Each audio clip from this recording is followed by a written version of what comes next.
Picture a man 214 meters underwater. He has no scuba tank, like no breathing apparatus at all. Yeah, nothing, just him in the water. Right. He is down there on a single massive gulp of air. Now, try something a little less extreme right where you are. Just exhale completely. Like really push it all out. Yeah. Force every last bit of air out of your lungs until your chest physically aches, and you feel completely empty. The crazy thing is, you aren't empty. Not even close. Right now, you are walking around with over a liter of stale air trapped deep in your chest that you can never, ever get rid of. Yeah, it's this piece of bodily engineering that is just entirely invisible to you. I mean, we constantly rely on it, right? Absolutely. But the simple act of breathing in and out hides this massive reserve of trapped air alongside some incredible structural safety features that most people have no idea they even possess. Well, welcome to today's deep dive. We are looking at a really fascinating stack of sources today, and our mission is exploring how we actually measure the breath. Yeah, and we are not doing a dry anatomy lesson here. No, definitely not. We are diving into the complex, sometimes totally bizarre mechanics of the human chest. It gets really weird. It does. We'll look at elite freedivers pushing their organs past anatomical limits. We'll dig into the mechanics of Victorian-era life insurance actuaries, which is a wild story, and figure out how physicists manage to measure air that never actually leaves your body. It's a lot of ground to cover. Yeah. But before we can understand how the lungs fail in disease or how extreme athletes try to cheat their biology, we really need a basic blueprint, right? Like the geography of the lungs. The map of the territory. Exactly. And the most effective way to visualize this framework is to divide the air in your chest into 4 primary volumes. Okay, 4 volumes. Yeah, think of them as 4 distinct, non-overlapping measuring cups. When you pour all 4 of these cups together, they fill one single container, which is your total lung capacity. Okay, so I'm assuming cup number 1 is basically the baseline, right? Like the breath I'm taking right now while just sitting here talking to you. Spot on. That is your tidal volume. It's just the air moving in and out during a normal, relaxed breath. Just everyday breathing. Right. And for an average adult, that sits at about 500 milliliters, so like half a liter. Half a liter out of a tank that holds roughly 6 liters total. Which honestly brings to mind a specific analogy from the source material that I just absolutely love. Oh, the car one. Yeah. Your lungs are basically like driving a 6-speed manual sports car, but you never, ever leave first gear. It's so true. I actually want you, the listener, to just take a normal breath right now. Notice how incredibly little of your actual tank you just used. So if tidal volume is just first gear, what are the higher gears? Well, cup number 2 is the inspiratory reserve volume. This is the extra air you can forcefully inhale beyond that normal, relaxed breath. Okay, so if I take a normal breath in and then suddenly just keep inhaling until my chest physically cannot expand anymore? Exactly. You've just tapped into your inspiratory reserve. And that is a massive cup. It's about 3,000 milliliters sitting on standby. Wow, 3 whole liters just waiting for when I need to sprint for a bus or something. Basically, yeah. So following that logic, cup number 3 must be the exact opposite. Yeah. If I take a normal exhale and then squeeze my abdominal muscles to force even more air out, that's my expiratory reserve rate. You got it. That's the expiratory reserve volume, and that sits at around 1,100 milliliters. So it's a bit smaller. Yeah, smaller than your inspiratory reserve, but still really significant. And that leaves cup number 4. The most counterintuitive one. The trapped air. The residual volume. This is roughly 1,200 milliliters of air that remains permanently locked inside your lungs, even after you have exhaled as hard and as completely as you possibly can. You can never voluntarily push this air out, which is just wild to think about. Never. It's stuck there. And just to clarify the terminology for anyone reading up on this later, the sources constantly use words like vital capacity or total lung capacity. Right, yeah. Those aren't separate anatomical spaces, Yes. right? They're just the mathematical equations of adding those different cups together. Exactly. Capacities are simply sums of 2 or more of those foundational volumes. So vital capacity is the absolute maximum amount of air you can move in one massive breath. Which would be your tidal volume plus your 2 reserve volumes. Right. And then total lung capacity is everything. It includes that trapped residual volume, bringing the grand total for a healthy young adult male to about 5,800 to 6,000 milliliters. I noticed you specified young adult male there. The numbers change based on demographic, right? They do, yeah. The clinical averages for women typically run about 20 to 25% lower. Is that because of lung efficiency or something? No, not at all. That isn't a difference in lung tissue efficiency. It is purely a function of physical geometry. Women, on average, just have a smaller thoracic cavity, a smaller rib cage. So the physical container holding the cubs is just literally smaller. Exactly. It's just physical space. That makes total sense. I want to zero in on that fourth cup, though, the residual volume. Because we've all had that moment, maybe as a kid, swimming in a pool where you try to blow every single bubble of air out of your lungs so you can sink to the bottom like a stone. Oh, yeah, the sinker game. Right. And there is this widespread misconception that if you just squeeze your diaphragm hard enough or train for years, you can fully empty your lungs. Yeah, that's a total myth. Residual volume is a structural floor, not a limitation of effort. You physically cannot train your muscles to push that air out. Because the physical exit doors snap closed, right? Exactly.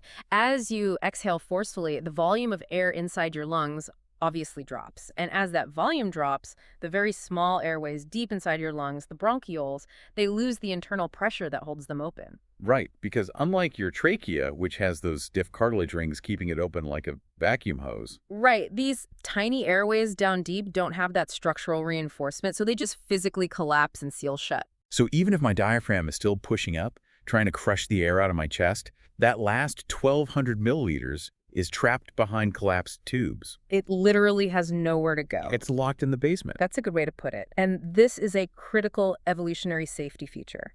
That trapped air keeps the millions of microscopic air sacs in your lungs, the alveoli, inflated. Because if you could actually empty your lungs, those sacs would just flatten out completely. Right, and because the insides of those sacs are coated in fluid, they would stick together like wet tissue paper. That state is actually called atelectasis. Wet tissue paper sounds like a nightmare for breathing. It is. If that happened, the surface tension would be so immense that it would take a tremendous amount of energy to pry those wet tissues apart with your next breath. It's like trying to blow up a completely flat, brand new balloon. Yeah. Like that first push of air is incredibly difficult and your cheeks hurt. Yes, exactly. But if you leave a little air in the balloon, blowing it up the second time is effortless. That is the perfect analogy. And beyond just the mechanics of inflating the lung, this trapped air serves a vital chemical purpose too. Okay, how so? Well, when we add the expiratory reserve volume to the residual volume, we get something called the functional residual capacity, or FRC. This is the resting baseline of air left in your chest after a normal passive exhale. The sources used an analogy from electronics here that really clicked for me. They describe the FRC as acting like an electrical capacitor, Yes, the capacitor analogy is great. because a capacitor stores energy and smooths out the power supply in a circuit, right? So you don't get sudden surges and drops. Your FRC basically does exactly that, but for your blood chemistry. Without that FRC, your blood oxygen levels would just plummet every single time you exhaled. And then they'd wildly spike every time you inhaled. Which would be exhausting for the body. Completely. Because you have this large reserve of stale and fresh air constantly mixing in your lungs, gas exchange happens continuously, 247, smoothing out the oxygen and carbon dioxide delivery to your brain. Which is brilliant engineering. But as we know, humans love to tamper with biology. We constantly see people pushing the system to the absolute breaking point. We really do. I mentioned freedivers earlier. Herbert Nitsch, the Austrian diver who went down 214 meters, obviously isn't just relying on his standard total lung capacity to do that. No, absolutely not. Elite divers use a terrifying technique called lung packing, or glossopharyngeal insufflation. Lung packing? That just sounds violent. How does that work? They are essentially turning their mouth and throat into a mechanical bicycle pump. Wow. Yeah. After taking a maximum inhale, filling every voluntary cup we just talked about, they close their glottis, which is the flap in the throat, then they open their mouth, grab another gulp of air, and use their tongue and cheek muscles to actively force that extra air down into their lungs. So you're physically packing air into a chest that is already completely full. They're stretching the total lung capacity temporarily past its anatomical ceiling. Exactly. The sources say they can squeeze in a whole extra liter of air this way. But the sports medicine literature is, like, terrified of this practice. For good reason. You are forcing the delicate alveolar tissue way past its elastic limit. When you do that, you risk a pneumothorax, which is a collapsed lung. Because the lung tissue physically tears. Yes, it tears, and air leaks out of the lung into the pleural cavity, that space between the lung and the rib cage, and that trapped air then crushes the lung from the outside. That is horrific. Yeah. And it isn't just the lungs that suffer, right? No, the hemodynamics are just as dangerous. When you pack that much air into the chest, the internal pressure becomes higher than the pressure in your veins. So it acts as a physical roadblock for the blood. Right. Blood trying to return to the right side of the heart simply cannot push past that pressure. So cardiac output plummets, blood pressure drops, and the diver can easily just black out. It's incredible what athletes will risk to get bigger lungs, which actually brings up a really provocative question from the sources. We always assume bigger is better in sports. But clinically speaking, is having a bigger lung capacity actually a good thing? Definitively no. And the starkest proof of that is chronic obstructive pulmonary disease, or COPD. Right, COPD. COPD fundamentally breaks the exhaust system of the lungs. The airways become damaged, inflamed, and floppy. So when a patient tries to exhale, those small airways we talked about earlier, the ones that normally collapse only at the very end of a maximum exhale, they collapse prematurely. Oh, wow. So they snap shut while there's still a huge amount of air trying to get out. Exactly. This causes severe air trapping. The residual volume massively increases. Over time, the constant air trapping physically pushes the rib cage outward, remodeling the skeleton into what clinicians call a barrel chest. So the total lung capacity actually increases. It does. The paradox here is just devastating. The lungs hold more air, the chest is physically larger, but the hallmark symptom of COPD is severe, agonizing shortness of breath. It's tragic. The tank is huge, but it is entirely overfilled with stale trapped air. There's literally no physical room left to pull in a fresh tidal volume. Bigger lungs here literally equal suffocation. Yeah, it is the exact opposite of restrictive lung diseases like pulmonary fibrosis. How does fibrosis work? Well, in fibrosis, the lung tissue itself becomes scarred, thick, and stiff. It loses its compliance. Because the lungs physically cannot stretch, every single volume shrinks roughly in proportion. Because the container itself is hardened. Right. Total capacity, vital capacity, residual volume, they all go down together. The sources connect this idea of restriction to a much more everyday non-disease example too, which is pregnancy. Yes, that's a great example. In late-stage pregnancy, the lung tissue is perfectly healthy, but the growing uterus physically pushes the diaphragm upward into the chest cavity. So it's mechanically shrinking the space the lungs have to expand. Exactly. It specifically reduces the expiratory reserve volume and the functional residual capacity. The physical container is basically compromised from the bottom up. Which is a major reason why deep breathing feels so incredibly labored by the third trimester, right? Yes, the diaphragm simply doesn't have the real estate to drop down and pull air in. Okay, so we've talked about all these precise measurements, the 1,200 milliliters here, the 3,000 milliliters there. But how did we actually figure this out? Like, if air is invisible, who was the first person to measure a breath? This is where the history gets really interesting. The entire quantitative study of lung volumes started in 1846 with an English surgeon named John Hutchinson. 1846, okay. Yeah. He invented a brilliant piece of mechanical engineering called the spirometer. It was a water-sealed bell jar device. A patient would blow into a tube, and that air would bubble up into an inverted cylinder floating in a bath of water. Oh, that's clever. Right. As the cylinder rose, you could literally read the displaced volume off a calibrated scale. And he tested this on an enormous sample size for the Victorian era, didn't he? Around 2,000 subjects, sailors, soldiers, and even cadavers. He was very thorough. But his motive wasn't pure scientific curiosity.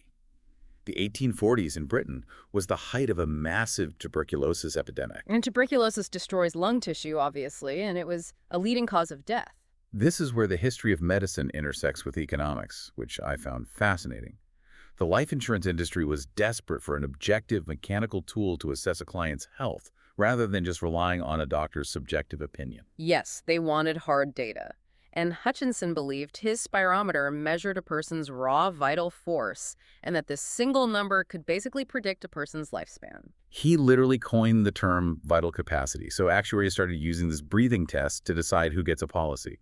But was Hutchinson actually right? Like, can the way you breathe really predict when you die? He was half right, but for entirely wrong reasons. Also, Well, he believed in this mystical vital energy. However, modern epidemiology actually confirms that poor lung function is a highly accurate predictor of all-cause mortality. Today, we measure something called FEV1 over FVC. let's break those acronyms down for the listener. Sure, FEV1 is forced expiratory volume in the first second, basically how much air you can blast out in one single second. FEC is forced vital capacity, the total amount of air you can blast out entirely. Okay, so it's a ratio. Right. If your FEV1 is low compared to your total capacity, it means your airways are narrow or inflamed. It takes you way too long to empty your lungs. And why does an inflamed airway predict early death from all causes, not just lung disease? Like, why does the heart care about the lungs? Because the lungs have a massive surface area exposed to the bloodstream, if your lungs are chronically inflamed, they leak inflammatory markers into your systemic circulation. Oh, wow. So the whole body gets inflamed. Exactly. This places chronic strain on the cardiovascular system. So a poor spirometry test is often an early warning signal of systemic physiological aging and heart disease risk. So Hutchinson's actuarial hunch was completely correct, even if his 19th century biology was totally flawed. Yep, he got the right answer with the wrong math. But Hutchinson had a massive blind spot, didn't he? His spirometer was revolutionary, but it only worked if you could exhale the air into the tube. He had absolutely no way of measuring the residual volume. No way at all. The trapped air was completely invisible to him. So what did they do? For nearly a century, medical science simply defined lung capacity as whatever the spirometer could measure. Entire compartments of the human chest were just ignored because the physics didn't exist to quantify them. Until Arthur Dubois in the 1950s. Enter Arthur Dubois. Dubois and his colleagues realized they couldn't just measure the air leaving the body, they had to measure the air staying inside the body. And they did this using body plethysmography. Which is a big word, but it's entirely based on Boyle's law. Right. Boyle's law states that in a closed system, pressure and volume are inversely related. If you compress a gas into a smaller space, the pressure goes up. If you expand the space, the pressure drops. So Dubois built a device that looks exactly like a sealed glass phone booth. It literally does. Walk us through the physics of how sitting in a phone booth measures invisible air. Okay, so a patient sits inside this sealed box and breathes through a mouthpiece. Suddenly, a shutter in the mouthpiece closes, completely blocking the airflow. The patient is instructed to make panting motions against this closed shutter. Which sounds super uncomfortable. It's a bit weird, yeah. But as they try to inhale, their chest expands. Because no air can enter their lungs, the volume of the gas already inside their chest expands. And according to Boyle's law, as their chest volume goes up, the pressure inside their lungs goes down. Exactly. And simultaneously, because their chest is taking up more physical space inside that sealed phone booth, the volume of air in the booth is compressed. Ah, so the pressure in the booth goes up. Right. By measuring the tiny pressure changes in the mouthpiece and the pressure changes inside the sealed box, computers can use Boyle's law to calculate the absolute volume of gas sitting in the chest at that exact moment. It is absolutely brilliant. They use the pressure of the room against the pressure of the chest to solve for the missing variable. It's elegant physics. It really is. But, you know, measuring the breath isn't just about the physics. It's also about how we interpret those numbers. The sources highlight a massive decades-long debate in pulmonology regarding reference values. Once you have a patient's lung capacity, how do you know if it's actually normal? That's the million-dollar question. Right. Whenever a patient takes a pulmonary function test, their raw numbers are plotted against a predicted normal curve based on their age, height, and biological sex. Right. But for much of the 20th century, pulmonary function labs also used race-based correction factors. And if you were listening to this and wondering how a machine could possibly factor in race, it wasn't a subtle algorithm. Older spirometers literally had physical toggle switches on the dashboard that technicians would flip depending on the patient sitting in front of them. Yeah, physical switches. The prevailing clinical assumption was that Black patients inherently had lung volumes that were 10 to 15% lower than white patients of the same height and age, so the diagnostic thresholds were automatically lowered. And the real-world consequences of this were severe, particularly in occupational medicine in the United States. One of the most documented examples involves compensation claims for coal workers' pneumoconiosis, commonly known as black lung disease. Right. A Black coal miner could go in for an evaluation with lungs permanently damaged from breathing coal dust. But because the machine was using race-adjusted reference values, Their diminished lung capacity might register as statistically normal for their demographic under that specific curve. As a direct result, many minors had their eligibility for disability compensation reduced or outright denied, despite having clear, occupationally induced lung damage. Wow. Yeah. But over the past decade, the scientific community began a rigorous re-examination of this practice. They started questioning the biological validity of using race, which is a complex social construct, as a proxy for anatomical differences. And by the early 2020s, major professional bodies in pulmonology officially shifted their guidelines. Right. They transitioned to using race-neutral reference equations, specifically those developed by the Global Lung Function Initiative. Exactly. It's a fascinating look at how physiological constants aren't always constant. They evolve as scientific scrutiny and sociological understanding improve. Bringing this all back to modern applications, this entire framework of measuring volumes and capacities is used constantly today. It isn't just history. Oh, it's used every single day. Clinicians relied heavily on tracking reductions in vital capacity to document the lingering lung scarring in long COVID patients, for example. And it's fundamental for staging the severity of asthma, too. Absolutely. And it debunks a lot of pop culture myths, which I love. You hear every Olympics commentators claiming that famous swimmers like Michael Phelps have scientifically documented mutant superhuman lung capacities. Yeah, it is almost entirely sports legend.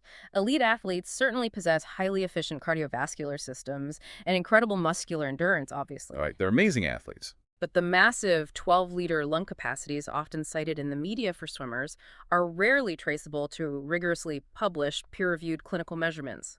You can train your heart to pump more blood and your muscles to extract more oxygen, but you cannot train your physical rib cage to magically double in size. That makes total sense. But the clinical application that truly stood out in the sources was anesthesiology. The way anesthesiologists use these volumes is literally a matter of immediate life and death in the operating room. They are particularly focused on the functional residual capacity, that FRC capacitor we discussed earlier. When an anesthesiologist induces a patient for surgery, they give them a paralytic. The patient completely stops breathing, so a breathing tube can be inserted. And during that window of apnea, the FRC is the only oxygen reserve the body has left to draw from. Exactly. The stale air left in the chest is keeping the brain alive while the tube is being placed. Which means patients with a naturally reduced FRC have a much smaller safety buffer. We talked about pregnant patients having a mechanically reduced FRC due to the diaphragm being pushed up. Right. And patients with severe obesity experience a similar mechanical compression of the chest wall. During intubation, these patients will desaturate, meaning their blood oxygen levels will crash into the danger zone much faster than a patient with a larger FRC.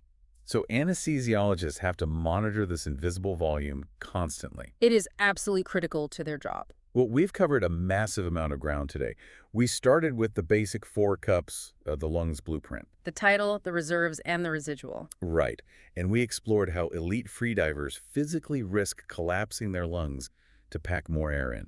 Plus the cruel paradox of COPD, where having bigger lungs actually means suffocating on your own trapped air. Which is still so tragic to think about. It really is. And we went from Victorian actuaries using spirometers to predict death to physicists using Boyle's law to measure the invisible air inside a sealed phone booth. It's quite a journey. And, if there is one final thought I want to leave you with, it connects back to that residual volume, that unexhalable air trapped at the bottom of your chest. The air you can never get rid of. Exactly. Because of that structural floor, your lungs are never truly completely refreshed with a single breath. Every single breath you take right now is a mixture of the fresh air entering from the room and the old air that has been sitting deep inside your chest. Wow. You are quite literally always carrying a little bit of the past inside you to keep you alive and chemically stable in the present. That is beautifully put. Thank you for joining us on this deep dive. As you go about the rest of your day, I encourage you to take a deep, mindful breath. Feel that 6-speed manual car idling in first gear, and just take a moment to appreciate the invisible volumes, the collapsed airways, and the hidden engineering quietly working beneath your ribcage.